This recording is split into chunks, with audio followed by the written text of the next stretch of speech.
Hello दोस्तों, आप सभी का स्वागत है हमारे चैनल में। आज 15 सितंबर के जितने भी क्वेश्चन बन सकते हैं सभी को करने का प्रयास करेंगे और हर क्वेश्चन से रिलेटेड इम्पॉर्टेंट फैक्ट भी बताते चलेंगे। तो प्लीज़ वीडियो को ध्यान से देखिएगा ताकि एक भी क्वेश्चन छूट ना पाए। आपका फर्स्ट इम्पॉर्टेंट क्वेश्चन है, हाल ही में हिंदी दिवस कब मनाया गया? ऑप्शन ए 12 सितंबर को, ऑप्शन बी 14 सितंबर को, ऑप्शन सी 13 सितंबर को एंड ऑप्शन डी इनमें से कोई नहीं। तो दोस्तों इसका राइट आंसर हो जाएगा ऑप्शन बी 14 सितंबर को। अब 14 सितंबर को ही हिंदी दिवस क्यों मनाया जाता है दोस्तों? क्योंकि 14 सितंबर 1949 को भारत की संविधान सभा ने देवनागरी लिपि में लिखी गई हिंदी को राष्ट्र की आधिकारिक भाषा के रूप में मान्यता दी थी। इसीलिए प्रत्येक वर्ष 14 सितंबर को ही हिंदी दिवस मनाया जाता है। अब यही से एक क्वेश्चन निकल के आता है कि पहला हिंदी दिवस कब मनाया गया? तो पहला हिंदी दिवस मनाया गया सन 1953 में 14 सितंबर को। हाल ही में मनाए गए इम्पॉर्टेंट डेट देख लेते हैं।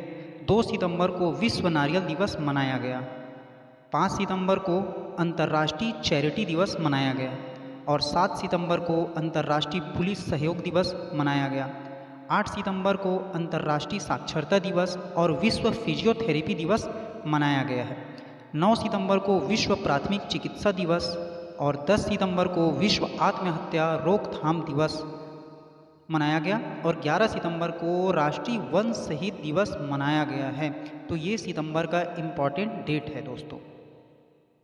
हमारा नेक्स्ट क्वेश्चन है, क्वेश्चन सेकेंड, हाल ही में भारत ने किस देश से सौर ऊर्जा आयात में 76% तक की कटौती की है?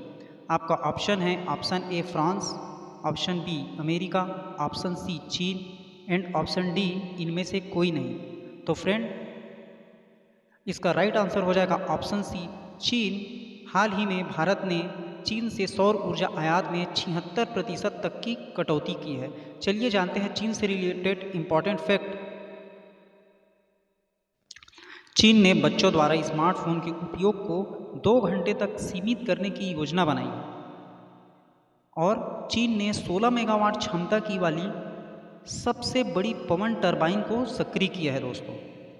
ISSF जूनियर विश्व चैंपियनशिप 2023 में चीन शीर्ष पर रहा है और पेन गोंगशेंग चीन के केंद्रीय बैंक के नए गवर्नर बने हैं। तो चीन का केंद्रीय बैंक कौन सा है? People bank of China. For example जैसे हमारे भारत देश का केंद्रीय बैंक है रिजर्व बैंक ऑफ इंडिया, वैसे ही चाइना का सेंट्रल बैंक है पीपल बैंक ऑफ चाइना। चलिए चलते हैं अगले क्वेश्चन की ओर। अगला क्वेश्चन है, हाल ही में किस राज्य के राज्यपाल ने सरपंच संवाद मोबाइल ऐप का अनावरण किया? आपका ऑप्शन है A Uttarakhand, B Assam, C Haryana and D इनमें से कोई नहीं। तो आपका राइट आंसर हो जाएगा ऑप्शन बी असम। अब असम के राज्यपाल कौन है? असम के राज्यपाल हैं गुलाब चंद्र कटारिया। इन्होंने सरपंच संवाद मोबाइल ऐप का अनावरण किया है। असम के गवर्नर गुलाब चंद कटारिया जी हैं, याद रखिएगा इसको। और असम की राजधानी क्या है? दिसपुर। असम के मुख्यमंत्री हैं हिमांता विश्वकर्मा। असम के गवर्नर हैं गुलाब चंद कटारिया। अच्छा, असम सरकार जो है वो बहुविवाह पर प्रतिबंध लगाने के लिए राज्य विधानसभा में विधेयक पेश करेगी। असम के चुकोवा चावल को GI का टैग मिला है। और अगला है, असम के कैबिनेट ने 4 नए जिले बनाने का फैसला लिया।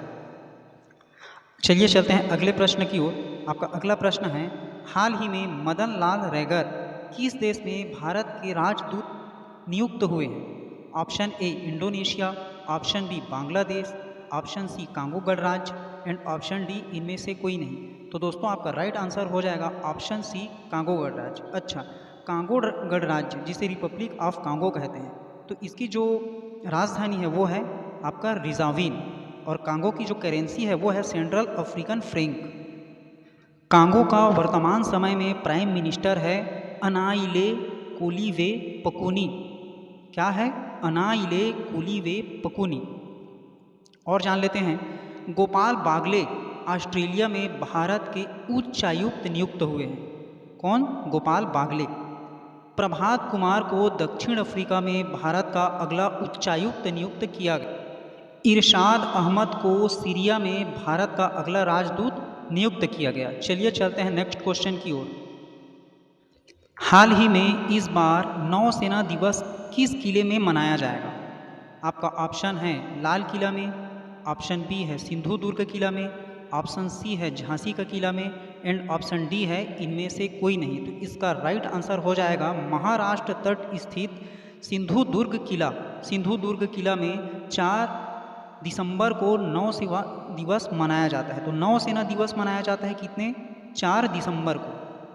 चलिए आपका छठवां प्रश्न है, हाल ही में किस राज्य सरकार ने संपत्ति संबंधी समस्याओं को कम करने के लिए गिफ्ट डीड योजना की शुरुआत की? आपका ऑप्शन है ए उत्तर प्रदेश सरकार, option B Madhya Pradesh, option C Andhra Pradesh, option D इनमें से कोई नहीं। तो आपका राइट आंसर हो जाएगा ऑप्शन ए उत्तर प्रदेश सरकार ने संपत्ति संबंधी समस्याओं को कम करने के लिए गिफ्ट डीड योजना की शुरुआत की। अच्छा, उत्तर प्रदेश की राजधानी है लखनऊ। उत्तर प्रदेश कौन से नदी के किनारे बसा है इसको आपको बताना है। अच्छा, उत्तर प्रदेश की मुख्यमंत्री है योगी आदित्यनाथ जी और उत्तर प्रदेश के जो गवर्नर है वो है आनंदीबेन पटेल। हाल ही में प्रयागराज की पुलिस ने वरिष्ठ नागरिकों के लिए सवेरा योजना की शुरुआत की है।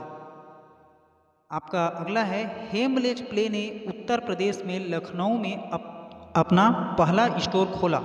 तीसरा है, उत्तर प्रदेश सरकार ने मुख्यमंत्री कन्या सुमंगला योजना की राशि बढ़ा दी। चलिए चलते हैं अगले प्रश्न की ओर। आपका अगला प्रश्न है, हाल ही में किसने skill India digital platform launch किया? आपका ऑप्शन है ए नरेंद्र मोदी, बी पीयूष गोयल, सी धर्मेंद्र प्रधान, ऑप्शन डी इनमें से कोई नहीं। आपका राइट आंसर हो जाएगा ऑप्शन सी धर्मेंद्र प्रधान, जो कि केंद्रीय शिक्षा मंत्री है। तो धर्मेंद्र प्रधान जी ने skill India digital platform launch किया है।